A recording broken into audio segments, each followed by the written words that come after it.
रंग दे बसंती का ये सीन तो याद होगा आपको, जहां चंद्रशेखर आजाद खुद को अंग्रेजों की गिरफ्त में ना आने और हमेशा आजाद रहने के अपने वादे को पूरा करते हैं।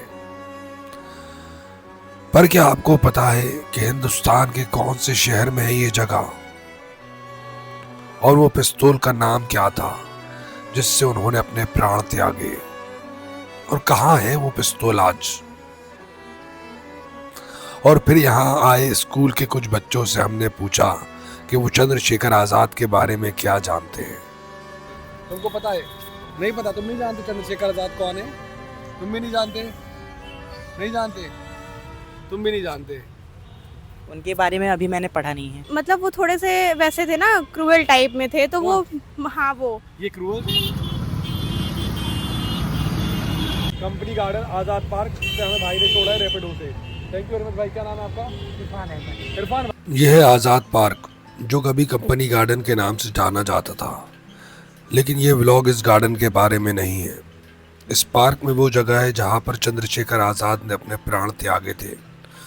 और क्योंकि ये पार्क काफ़ी बड़ा है और मुझे उस जगह तक पहुँचने में थोड़ा टाइम लगेगा, तो चलिए समझते हैं कि आखिर चंद्रशेखर आजाद थे कौन। उनका पूरा नाम था चंद्रशेखर तिवारी। 1906 में उनका जन्म हुआ मध्य प्रदेश के भाबरा गांव में, जो आज अलीराजपुर डिस्ट्रिक्ट में आता है। एक आम से गांव का एक आम सा लड़का। पर 1919 के बाद देश में कुछ भी आम नहीं रहा। जलियांवाला बाग ने पूरे देश को झिझोड़ कर रख दिया।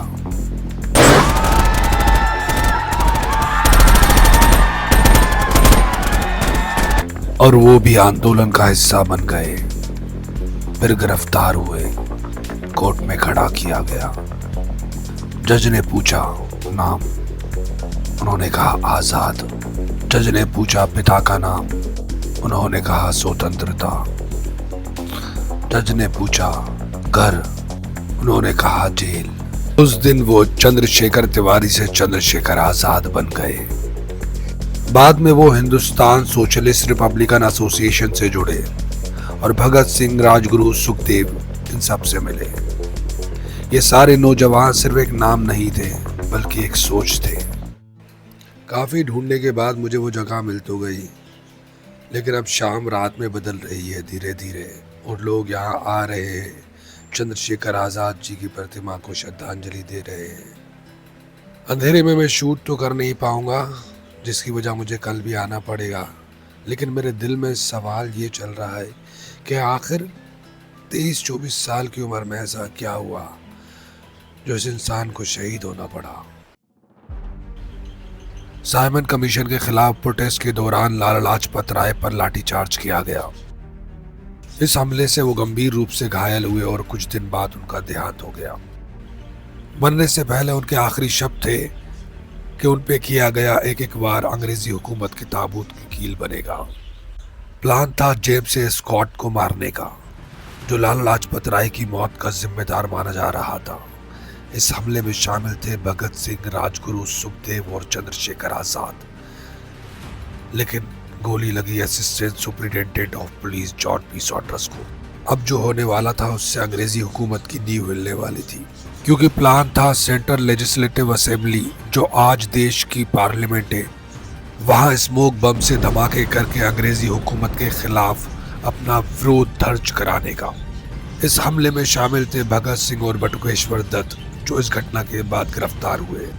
लगभग 2 साल अंग्रेजी कैद में रहने और सख्त तशद्दुद सहने के बाद भगत सिंह को राजगुरु और सुखदेव के साथ फांसी की सजा दी गई, और उस दिन वो तीनों नाम अमर हो गए। लेकिन उससे लगभग 1 महीने पहले चंद्रशेखर आजाद को अंग्रेजी सेना ने कंपनी बाग के पास घेर लिया। आजाद ने अपने साथी को वहां से निकलने का मौका दिया और खुद अंग्रेजी सेना से लड़ते रहे। और जब उनके पास आखिरी गोली बची तो उन्होंने आजाद रहने के अपने वादे को पूरा किया। और आज इस पार्क में चंद्रशेखर आजाद की प्रतिमा खड़ी है, जो हर रोज यहाँ आने वाले लोगों को उनकी कुर्बानी की याद दिलाती है। लोग आते हैं, फूल चढ़ाते हैं और इस महान क्रांतिकारी को श्रद्धांजलि देते हैं।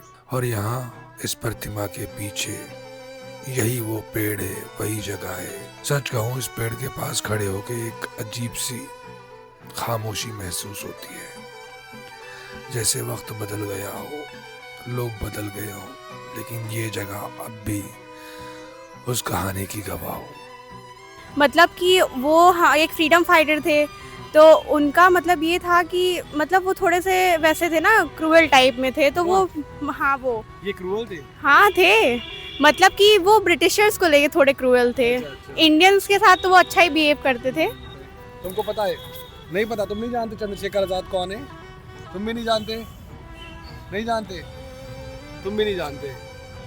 उनके बारे में अभी मैंने पढ़ा नहीं है। पढ़ा नहीं है आप लोगों के बारे में? जब हमने यहाँ आए स्कूल के बच्चों से बात की तो कुछ को चंद्रशेखर आजाद के बारे में पता था और कुछ को नहीं, और शायद यही आज की सच्चाई भी है। लेकिन एक अच्छी बात यह है कि स्कूल से ऐसे इनिशिएटिव्स ले रहे हैं जहाँ बच्चों को इन जगहों पर लाया जाता है ताकि वो समझ सके कि हमारे असली हीरोज कौन है। और अब हम जा रहे हैं इलाहाबाद म्यूजियम, जहाँ रखी है वो बंदूक जिससे चंद्रशेखर आजाद ने अपनी जिंदगी का आखिरी फैसला लिया था। इस म्यूजियम की स्थापना 1931 में हुई थी और आज ये भारत के इम्पोर्टेंट म्यूजियम्स में से एक माना जाता है। यहाँ आपको देखने को मिलते हैं कला के अनमोल नमूने और इतिहास के कई युगों से जुड़ी हुई विरासत। ये म्यूजियम भारत की कला, संस्कृति और इतिहास के कई युगों को संभाल कर रखता है। और अब हम जा रहे हैं आजाद गैलरी में, जो कि इसी म्यूजियम में स्थित है, जहां पर भारत की आज़ादी से जुड़े हुए कई सारे इंपॉर्टेंट दस्तावेज और कई सारे ऐसे मूवमेंट जिसके बारे में आप नहीं जानते थे, जानने को मिलता है। जैसे कि ये कुछ क्रांतिकारी हैं, शायद से आपने इनके बारे में नहीं सुना होगा। यहाँ पर कई सारी ऐसी स्क्रीन्स लगी हैं जहाँ पर बहुत सारे मूवमेंट्स के बारे में आप देख सकते हैं। वहाँ पर प्ले का बटन प्ले करेंगे तो उस मूवमेंट के बारे में आप जान सकते हैं। नेताजी की आज़ाद फौज हो या गांधी जी का भारत छोड़ो आंदोलन, या फिर कैसे बदलते वक्त के साथ साथ हमारे तिरंगे ने अपना रूप बदला, ये भी आप जान सकते हैं। यहाँ पर कई सारे ऐसे आंदोलन थे जिनके बारे में मुझे बिल्कुल पता नहीं था और यहाँ आकर मैंने जाना।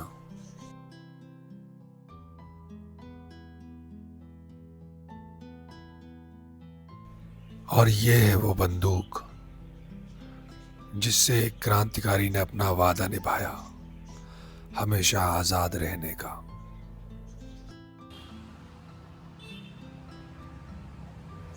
अगर आप कभी प्रयागराज आएं और आज़ाद पार्क जाने का सोचें तो गेट नंबर 3 से एंट्री लीजिएगा। सीधा चंद्रशेखर आज़ाद जी की प्रतिमा पे आप पहुंच जाएंगे। क्योंकि मैं यहाँ पर आया था तो मैंने 1 नंबर गेट से एंट्री ली थी और जिसके लिए मुझे बहुत ज़्यादा चलना पड़ा था।